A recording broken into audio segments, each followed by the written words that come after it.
I think the second half of this story is now the first chapter of the second half, and that is the hunters are going to be hunted, and the inquisitors are going to be inquired about.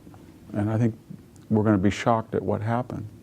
It seems like the Attorney General is seriously going after this.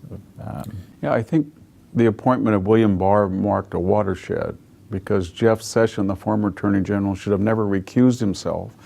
Had he not panicked in that period of Russian collusion hysteria in early May, then William Barr would have never been, I mean, there wouldn't have been a need for him. He would have been the Attorney General. There would have been no Mueller investigation.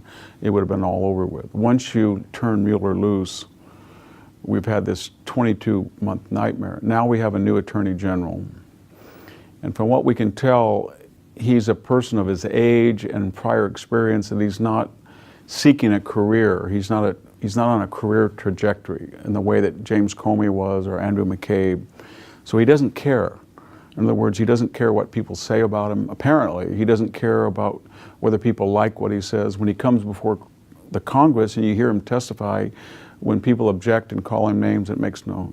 So you get the impression that he's asking himself one thing: was there spying? He used the word spy. And if there was spying, were there any laws broken? If there's any laws broken, then they have to be examined, the act, and if there's indictments, they have to be pursued. Otherwise, we don't have equality under the law. So inadvertently, what the Mueller investigation did was they said, we're lowering the bar. There used to be a rule that if you lied to Congress, if you were James Comey, James Clapper, or you were John Brennan and you lied, and we know they lied because they apologized, then you just let them go.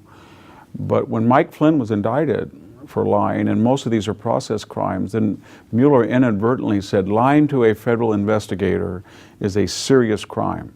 If that's true, then William Barr's got to say that the Inspector General has said that Andrew McCabe has lied to federal investigators.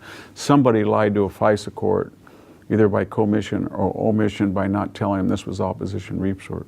The director of the FBI cannot go before Congress on 245 occasions in a single testimony say he can't remember, he doesn't know. So inadvertently, in an ironic way, Mueller has opened the whole exposure by saying we're going to go onto the trivial. We didn't find collusion, but we're going to find so many ways of getting people around Trump that he set a precedent that people who had committed real crimes now will have to be treated equitably. It's going to be very interesting to see how all this unfolds, I think. It's going to be very ironic. Sophoclean tragedy or irony, because inadvertently, as we watched 22 months of Mueller, what we were really watching, and we didn't know at the time, some of us did, but they didn't know at the time, that they were building a case for their own indictments by their behavior, either directly or by going after behavior in people who were largely innocent, and then providing a model for people who were clearly guilty to be prosecuted for the same crime. Be held to the same standard, essentially. Hold the same standard. And they didn't understand what they were doing, but that's what hubris and nemesis are all about.